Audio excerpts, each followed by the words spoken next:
how different you would be without the mustache. It's a signature. Well, I've had it. Yeah, I've had it since I was 19. But it brings the face out. It gives the face. I don't know what it would do. I think if I shaved it off, there would be a white stain there. Well, you'd put a little makeup over it. Yeah, but then I don't want to wear that kind of makeup. I just don't, you know. But Maybelline, I've tried the expensive kind. It looks hard. It doesn't work. It's too thick. It doesn't work right. I only kind of like is Maybelline Velvet Black. I think that's fascinating. And it I want to do the commercial, but they don't hire. They would never, because they usually. Well, maybe when they see this, they'll realize it's not quite though. You're not quite their target audience. But men, you know, where, you know, guys, rock stars wear eye makeup now, so it's not. It's not like I'm doing anything that radical today. No, but I haven't ever heard of anybody penciling. Of course, not very many people. Every person that had this mustache, including Little Richard, including the guy in the Platters, including every person used a pencil. Oh, I didn't realize that. Okay. That's why it's called a pencil mustache. Yeah, I just thought it was thin like a pencil. Well, it's very hard unless you would be so hairy to have a beard that thick that you could do it. You know, I guess it's possible. Yeah. But all the ones I've seen in show business had a little help. Well, you have a chapter in here on you title Roommates, which deals with your art collection for the most part, and you talk about various artists that you own, whom you like, and I was particularly taken with your commentary on Cy Twombly. Thank you. Cy Twombly is the most famous one in the book, he is and the then I write most about famous. some that Yeah, are you not have famous. some that are, and some that are sort of known within the art circles. But Twombly's drawings, of which you own quite a number. Well, no, I don't own the drawings. I wish I did. I can't afford them. I own the. I don't own those. I own the prints of that I described. Those ones in the book that I wish I owned that. That's in a museum somewhere. That's the letters of resignation that look like an insane person wrote an angry letter, 27 pages of it. And so everybody says Cy Twombly's handwriting, which no one, of course you can't read it. Well, yes you can if you use your imagination. And you do that. So I try to translate Cy Twombly's scribbles, which I still think Cy Twombly is the most cutting edge artist there is today, and he's 80 years old and still doing amazing work. But nobody can translate Cy Twombly's writing incorrectly. It's like a test you take as a psychiatrist, like a what's that test called when you see the... Rorschach, yeah. right? Yeah. It's like that. So, and I think Cy Twombly is always about history and but still, you can look at it and in your own mind translate it, and all art is a magic trip. It's a secret. I'm against art for the people. What a terrible idea. Those people have contempt before investigation about contemporary art, and contemporary art hates them, and they know it. Yeah. So I like art that first makes you angry. That's contemporary art's job, is to make you angry, to wreck something. After the old masters, it built up to that, and then they've been wrecking it ever since. So to come in and make you angry, and then make you see something in a different way. And that's what your films do. It's a secret language. To learn. And I love impenetrable art writing too. They think, huh? What on earth are they talking about? I love that because it's like a secret that you have to decode it. And if you see art all the time, on the way from going home from galleries, you'll see that chord lying there, and it'll remind you of a certain artist. The trash on the street will remind you of something. But then it fades. You got to go back to art galleries again. And then you see everything as art, if it works, if you open your mind to being able to see it. Most people immediately refuse. Yeah, or they compartmentalize it. I want to name a few of the other role models that you mentioned in passing, if you want to say a few words or not. Bobby Boris Pickett, author and singer of the song The Monster Mash. I think Bobby Boris Pickett, I'm jealous of him. How nice. Every day Monday to Friday, I have to think up something new every day and try to sell it in the afternoon. I always have to have new ideas. He had one idea that worked, and for the rest of his life, he sang the Monster Mash. Oh, how Isn't sad, that a freedom? No. I don't think it's sad. Boring. At the end, he said that I'm paranoid I'll be like Bobby Boris Pickett. At the end, he said he was elderly, going to smaller and smaller venues at Halloween to perform his act. That could be me. But however, I still do the Monster Mash. And when I'm in a bad mood, I just... Does it lift your spirits? And you should try the Monster Mash with Howard Hughes, always wore industrial-sized Kleenex boxes on his feet when he was alone. Try doing the Monster Mash wearing Kleenex boxes. It'll really put you in a good mood. I'm telling you, try it. I'm not making it up. It'll put you in a good mood. You don't need Prozac. Just do that. Okay. We already mentioned Clarabelle, the psychotic clown from Howdy Doody, so we'll go on to the next. Little Richard. You already mentioned his mustache. Little Richard certainly was someone I idolized very much, and it was the only role model in the book when I finally met him. It sort of didn't go so well. Really? So there is an argument sometimes that maybe you should never meet your idols.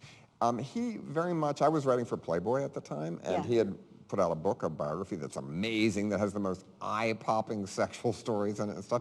Then he got mad when I would ask him about them because he was afraid that his religious followers would read that too. Well, I'm sorry, I write for Playboy. What do you expect? I liked Little Richard. I wish we could go back and try again.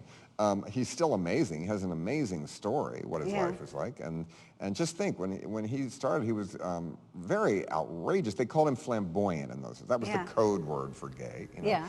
And he had the mustache and the hair, but he worked in the bus station, and that bop-bop-a-loom-up, that was the dishes, really. So, Oh. and he's still here, you know. That's an amazing thing, a great, great legend, because when I first saw Little Richard, I thought, oh my God, what is this? My grandmother was frightened that I put on Lucille in her house in the antique store.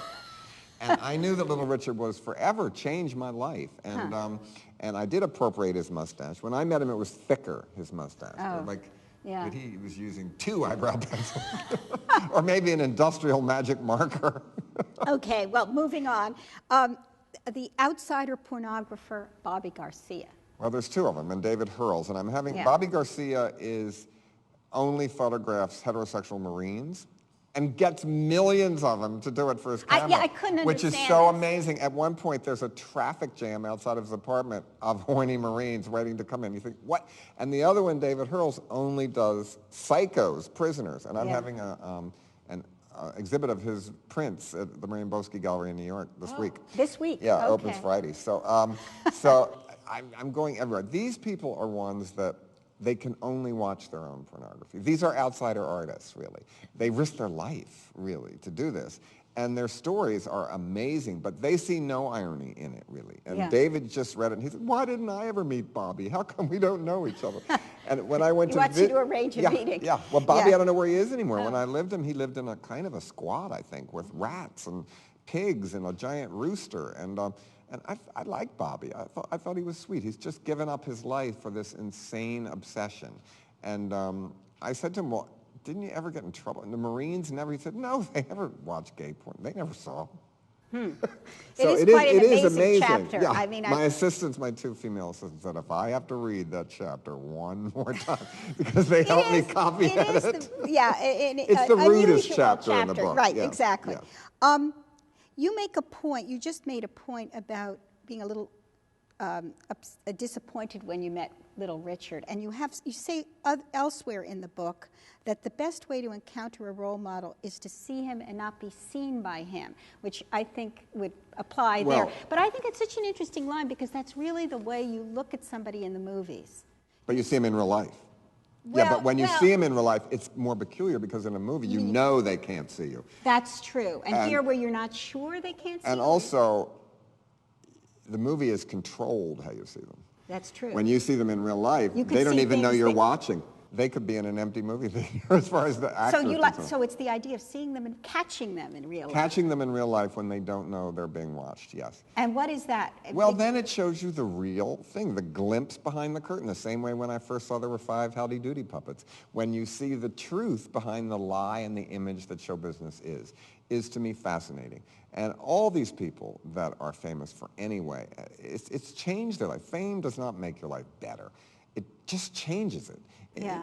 I don't have any, it doesn't hurt. I don't think, what's so terrible now? People sneak pictures of you all the time. Cell phones, that's the nightmare of anybody that's ever famous because Yeah. constantly people say, will you do the picture? You say yes, then they tell people they know you and buy your books for the rest of their life. You say no, they say what a jerk you are. There's no middle Right. ground for the rest of their life. I always say sure and do it, but a lot of good it did Mel Gibson that night.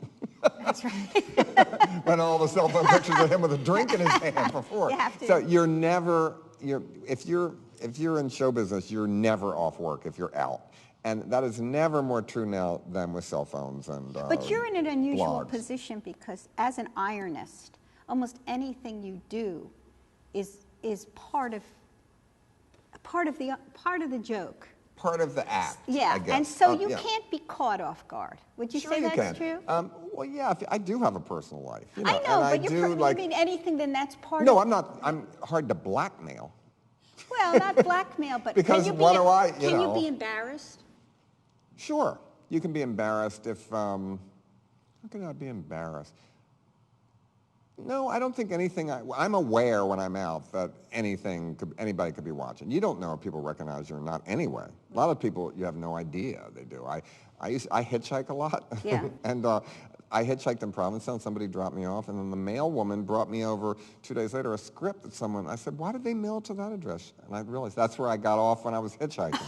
But they never even mentioned that they knew who I was or Wow, anything. that's kind of classy, actually. The best Yeah. was that, hitchhiking today, no one does it. So a family picked me up, and the little kid in the car said, Dad, why is this man in the car? Why did you stop? Who is he?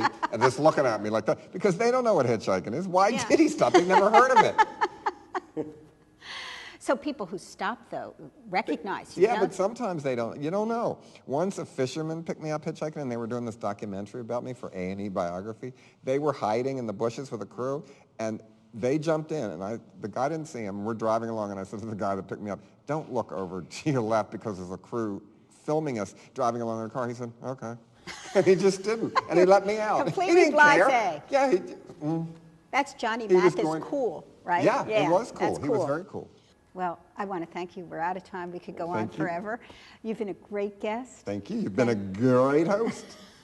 So, John Waters, thank you for being here, and thank you for joining us today at the Drexel interview.